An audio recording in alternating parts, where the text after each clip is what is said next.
Hello and welcome to the first of multiple Roblox Flight Simulator reviews. Oh god, the hiccups. I have the hiccups in case you did not notice. This is going to be an interesting video. So we're going to be talking about PTFS, which is, I think, the most played flight simulator on Roblox. Typically has like at least 2,000 people in the game, which is a pretty fair number. So, we're just going to be going through the game, kind of explaining it, stuff like that. So, first thing you want to do is click play. You really don't, the only things here you need to worry about are options once to enable wind if you want, and the shop. This is where you can buy all of these special planes. I bought most of them, I believe. So we can click play. The first thing, PTFS wins selection easy. Look at all the airports that we have. That's pretty crazy. Sure, they're not highest quality airports, but I think more airports is important. So you're not flying between the same two airports every single, two times every single time. There's also a crazy selection of planes. So yeah, so unfortunately, I'm not gonna have the game audio in this one. There's not a whole lot to hear, to be honest with you. All the planes sounded exactly the same. So most people spawn in at this airport. This is Greater Rockford. It's kind of the main hub. Over here we have our ground crew station. So if you don't want to fly something and you want to do something a little different, you can go in here and you have all of these ground trucks instead. So that's neat. So you can do some cool role playing with that, or actually put out a fire, because there is real fire. So you can see we have a run tool. This is highly important for getting around at airports. Binoculars, cool for if you're in the tower.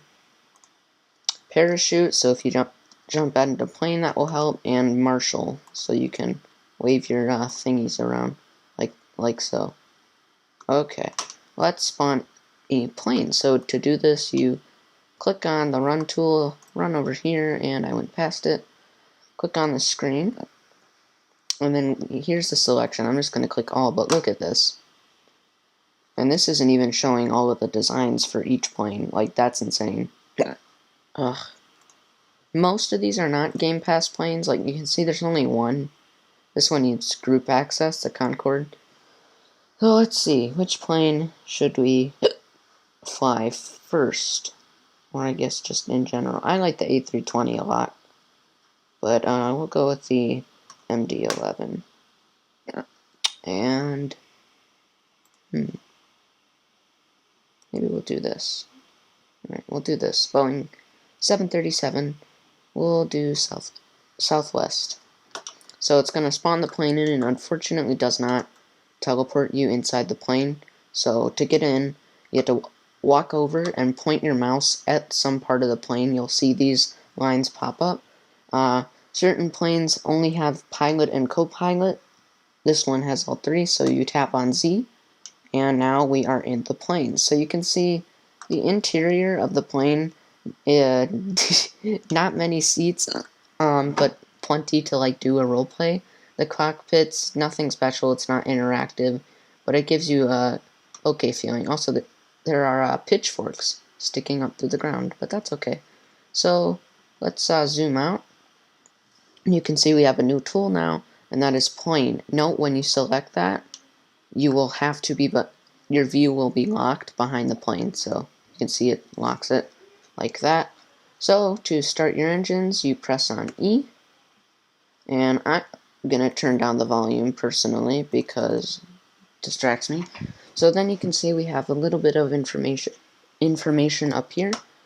We have some lights on, but those are only on when the gear is on. You can see that I'm turning them off by putting up the gear. So to start, you simply you only use the W and S keys, and you use your mouse. You see this little target here that I'm moving to guide you. So let's hop over to the runway, and take off. And when we're flying, I'll show you some features and kind of give my personal review on this flight simulator. I swear, if someone makes a just the hiccups version of this video, that would be hilarious, because it's gonna happen a lot. Alright, let's get to the runway.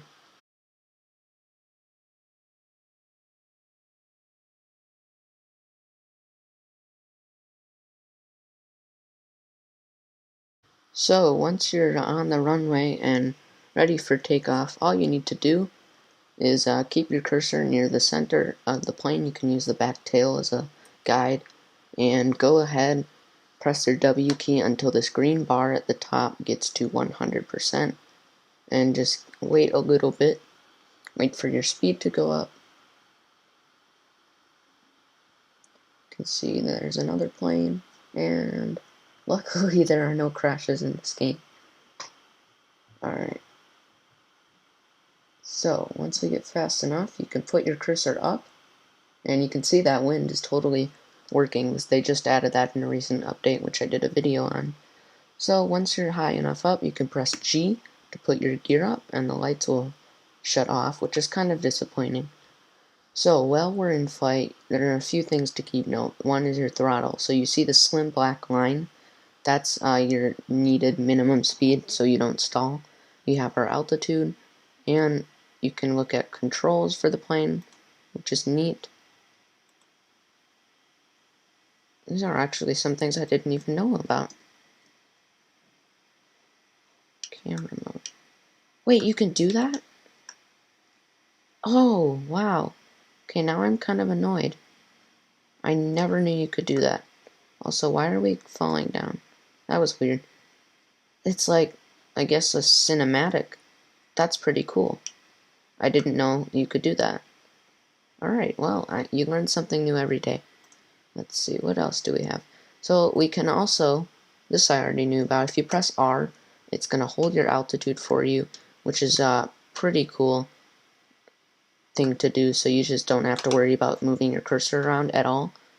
And if you press T, for some planes this activates cruise mode. So you notice we're completely frozen in the air. Everybody except the pilot can walk around and kind of just explore at this time, which is kind of neat for role-playing. Not a totally useful feature though, but it works. So then we can press T, and that is gonna unlock our plane fully. So let's do a landing. You can see the airports here. We'll go to Perth. That's the kind of second biggest one. And you see we have a mini map on the bottom right. So while we go there, I'll just talk about the game a little. So overall, my review is that I like this game because of the selection, because there's a large player base, thousands of players, and I like it because there are quite a few airports. The one thing I think they could improve on is realism. And you can make it pretty realistic, and there's one way. If you press Z here, this is going to activate advanced mode. And now you're not locked anymore, and you can do complete full turns like you could in a normal plane. So that's pretty neat. You can do some pretty cool stunts, but it's also just giving you a more realistic and challenging experience. So start out with advanced mode off, and you can later enable this if you choose to do so. So if I press C, it's going to bring us back to the center. So that's pretty neat, but I do wish the sounds were different for each plane, because sounds have a pretty important part in flight simulators, just because it's just it's an impactful thing. So every single jet has the same sound, every single propeller plane has the same sound. I wish that would be changed. I also wish there were just more options like lighting and whatnot. Maybe interactive cockpits, but that's not that important. I also do wish that more planes were free. For me, it was not a problem, but I mean, I'm sure that most people don't really want to spend as much money on this. So those are the things that I think could be improved. Otherwise, it's a pretty remarkable game. It beats other games in that there's a wide selection of airports and aircraft, and there's a large player base. So those are the two main things, and it's very simple, kind of an arcadey feel. So if you're looking for something realistic, this is not the game for you, but otherwise, it's pretty darn good for for a free Roblox game. Alright, so we're on approach here for the airport. This is going to be an awful landing. I don't know if I can butter it or not. We'll see.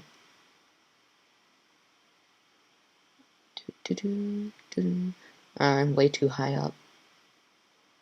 And I'm completely misaligned, and I bet you there's aircraft on the runway, aren't there? Alright, here we go. So I'm going to gradually slow down and gradually start to pull up, and I'm going way too fast. There's a reason for that, and that is so the back gear land first, and then the front gear after that. So, alright, I'm going to try this. This is not going to work. Oh boy.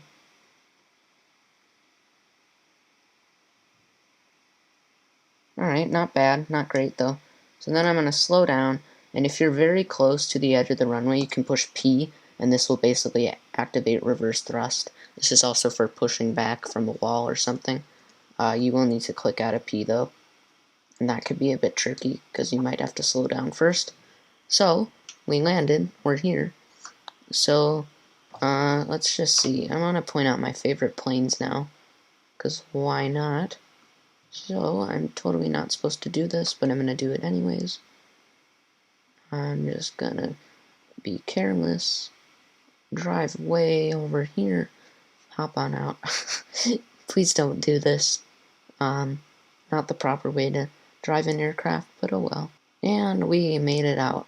So, let's go to the gates, which actually were also recently... Wow, there's a lot of people here. Dude, can none of you, like, go faster? So many people are playing today. He's taking a Concorde. That's one of my favorite planes. It's insanely fast. Supersonic. Alright, so you will need to have your run tool disabled, otherwise you cannot click on these screens. Alright, my favorite airliner is probably the A320, because it has almost every single design that you could ever think of. Concorde, you will need to join the group, which is completely free to get that, but that's the fastest airliner. Amphibious, I definitely like the Cessna Caravan just because how it looks and its size. Cargo, I like...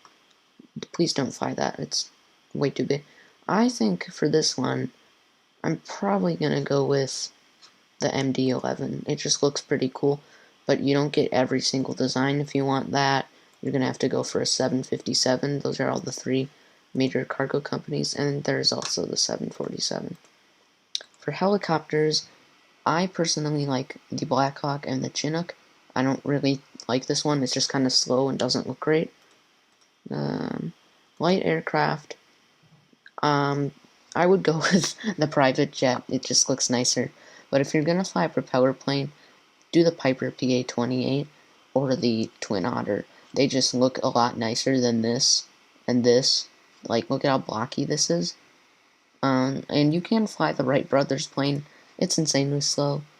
Modern military, I mean, all of them are kind of good.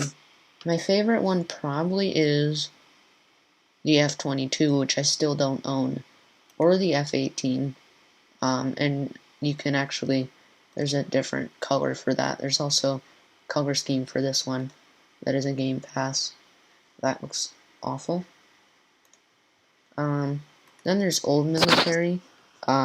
Personally, one of the developers of the game, would definitely tell you to fly the Avro Vulcan. They actually just raised like $1,000 through the game it's like a old plane that can't, I think that they're trying to like keep them restored or something like that. The F4U is neat. These don't look great though. They look pretty bad. Then there's random. Like, seriously? Who wants to fly that? The blimp is cool. I think I have the blimp. The walrus is the fastest thing in the game. I believe it has like infinite speed. Paratrike is cool for formations. And then there's Santa Sled if you just want to be festive. Do I have the blimp? It appears that I do. So that's my favorite aircraft and my overall... Oh, this guy is going to decide to do that. Okay. Cool, that's fine. So that's my overall review of the game. It's simple to play. There is a crazy selection. It just doesn't have the best graphics or the best menus or best realism, but they're always improving it. Like they added Wind, which adds a layer of realism. But otherwise, I think it's a great game. I totally recommend you check it out. I will leave the link in the description below. And yeah, have a great day, everybody. I will see you in the next one.